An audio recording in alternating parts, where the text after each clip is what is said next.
One thing that I experienced as I pushed elite levels of powerlifting, and now that I'm doing endurance, Ironmans, and ultra marathons, to get good, above average, better. Well, there's the element naturally that when you're pushing your body in one specific variation, we'll say strength, or let's say endurance.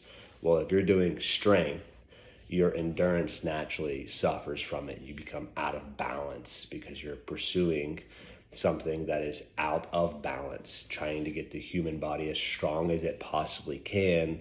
And the stronger you get in one area naturally, and the more time and effort you put into that area, the weaker you get in the next. Now, if you flip it upside down and you see the guys who do heavy endurance, they're naturally going to be weaker because, again, they're putting themselves so far out of balance. The most effective approach is always going to be like a hybrid style training method that's going to create the strongest ish version of you and the most best cardiovascular-ish version of you, and they're going to be pretty equal, but you're not going to do nothing amazing. And in retrospect, you may be far greater than the average athlete, the average person rather. But in retrospect, the guys who are squatting, deadlifting, benching the most are not running. The guys who are running really, really far and really, really fast, or they're not squatting, benching, or deadlifting, and if they are, it's not worth anything worth bragging about. So even as the hybrid athlete may be the most effective approach because it's most in line with balance, and as we can see, like with nature and everything around us, the way God has created things, our world is always seeking that. It's always seeking balance. So if you are deciding though to like push yourself to be great in one field or another, and specific here would just be lifting and running that I'm giving the example, but this also works for day-to-day life, your work, your career, your relationships, your spiritual health. As you find yourself putting more and more of your eggs in that one basket, you're pushing yourself further out of balance. The body, the mind, your environment around you starts to fight against you. Yeah, like it wants to seek balance. It wants to go back. This is why it's easy to get hurt, if you will, when you're running more and you're getting skinnier, and now this hurts. Or when you're lifting really, really heavy all the time, you're always the guys who are powerlifting, their shoulders are always hurting, their hips are always hurting, and because you're just pushing your body to the extremes.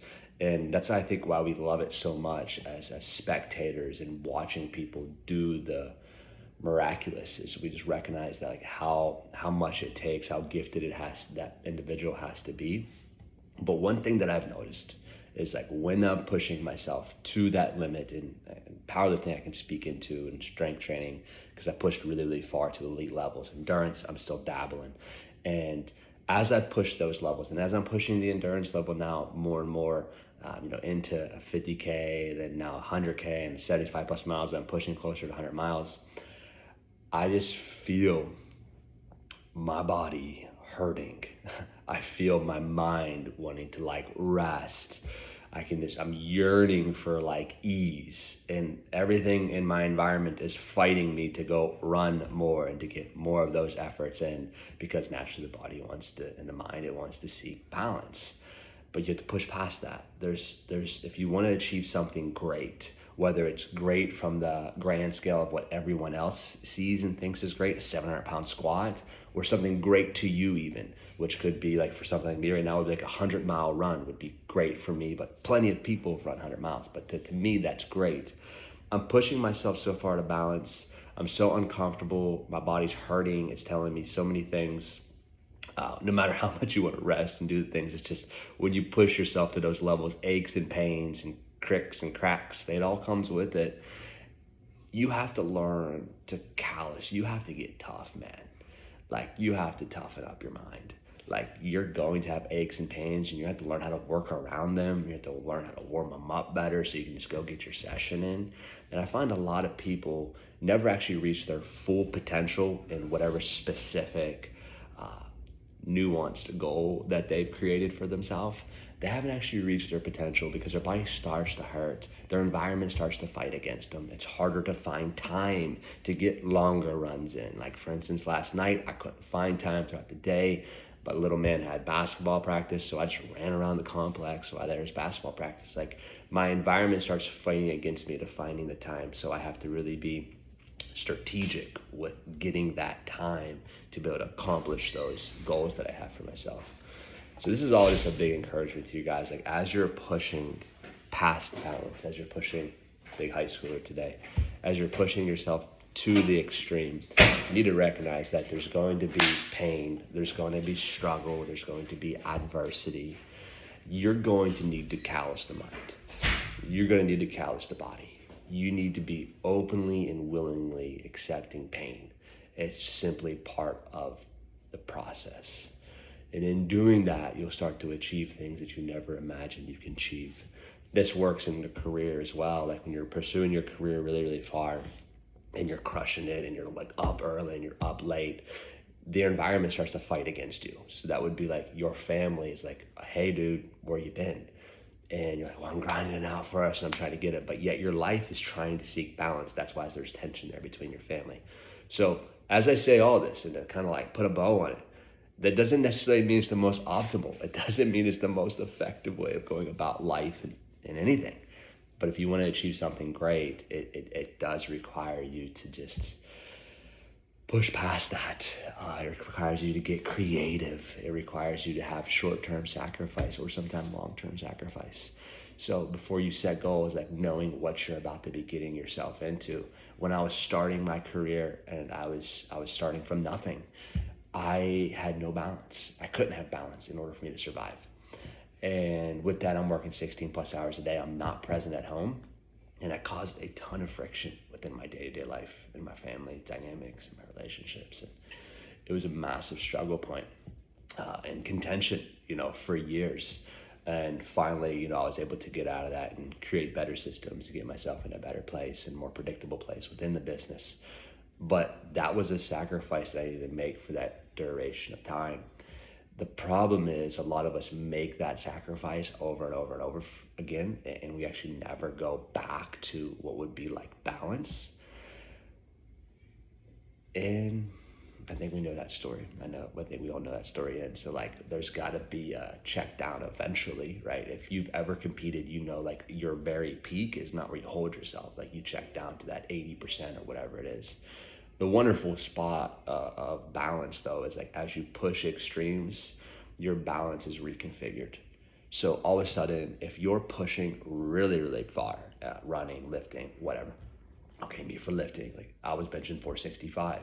So since I pushed that so far for so long, like even now I'm benching 315 close grip. If I ever pop into the gym, which is very rarely, I train mostly from home, I can bench 315 for reps. Why? Well, because I was already really, really strong and 315 is just not heavy for me. That could be also within your career. Like, oh yeah, I made $1 million. So now like I can check down and make $500,000 or $750,000 and that's just easy for me. Whatever that might be in your specific area of life, you really don't know what balance is until you push extremes. So there's so much nuanced in all of this, but the main takeaway that I would love to give you guys is that when you turn the dial up in one area, the other areas are going to struggle because of it. They're gonna feel the pain because of it. You also notice that like if you're just complacent in one area of life, it's gonna try to start pulling you down in the other areas. That's one. The next thing I want to leave you guys with, if you're trying to push yourself to something great, do something awesome, you should totally do it. Recognize the sacrifice is going to come with it.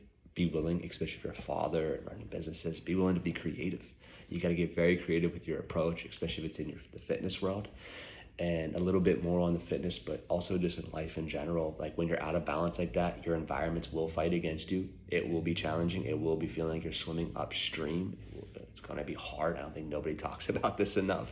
We get in this dream state of I'm gonna do all these things, and I'm like, that's cool, get back in the dirt, because that's what life's all about. Life is actually it's nitty, it's gritty, it's hard, it's challenging. Like your day-to-day, Monday, Tuesday, when you don't wanna wake up at 4 o'clock or 5 o'clock to get the extra work in so you can get out of your W2, that's the reality, and that's not always so sexy. That's not nearly as sexy as they make it look like on the internet, but that'll be your reality. So get in touch with your reality and recognize that your environment will fight against you when you're trying to push yourself out of the balance. And the very last thing is you gotta get tough, man. You can't be a sissy.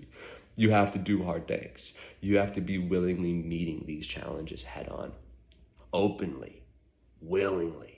I'm excited about being challenged today. I start to crave the challenge. When I'm not being challenged, I want to be challenged. Craving that, I think, is such an important part of the process, because it's going to come aches and pains and bumps and bruises and cracks and crinks. It's all part of the process. So it's learning to crave that. And the last, which is kind of opposite of everything I've just said, but what will keep you in the race the longest, is you got to rest hard. I'm telling you, man, you got to like honor the Sabbath, or not or just take a day off. It doesn't gotta be Sunday. Use your whatever Sabbath day that works for you. That would be what I would encourage you. Like, honor a true just day off of rest, of doing nothing. And I know when you're early in the grind, like, I don't even have that capability. I don't have that possibility. I hear you. Like, I didn't either. But being on this side of things, like, I got really close and over the edge of burnout on multiple occasions in the last 15 years as I've been doing this, like pushing myself like this, whether it's physically burnout or mentally burnout, emotionally burnout, spiritually burnout, burnout within my career. It's happened on a multitude of occasions. And I've just learned over the years that I'm able to stay in the race longer if I just rest with the same intensity and intentionality as I do on my pursuit of pushing past and doing something hard. So I think balance is the most optimal way for life. But if we're going to achieve something great, we're going to get out of balance. So get creative and get tough. Sending you guys a ton of love today. Peace.